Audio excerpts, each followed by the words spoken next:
সম্মানিত সুধী, আসসালামু আলাইকুম রহমতুল্লাহ। এই হাদিস শোনানোর পরবর্তীকালে হযরত উমর রাদিয়াল্লাহু তাআলা বলেছিলেন, সত্যই জগতে এমন কোনো উত্তম কাজ নেই যা আবু বকর রাদিয়াল্লাহু তাআলা সর্বাগ্রে সুসম্পন্ন না করেন। এটা আমার অনুমান নয়, অভিজ্ঞতার কথা। একদিন আমি অশীতিপর এক বৃদ্ধার উপবাসের কথা শুনে কিছু খাবার নিয়ে তার বাড়িতে গিয়ে উপস্থিত হলাম। কিন্তু গিয়ে শুনলাম কে একজন দয়ালু ব্যক্তি অল্পক্ষণ আগে আহার করিয়ে গেছেন।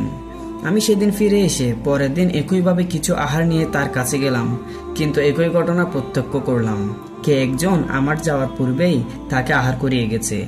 কে এই দয়ালু ব্যক্তি? কে এমন নিয়ম বেঁধে তাকে আহার করিয়ে যায়? তা জানবার জন্য আমার জিদ চেপে গেল।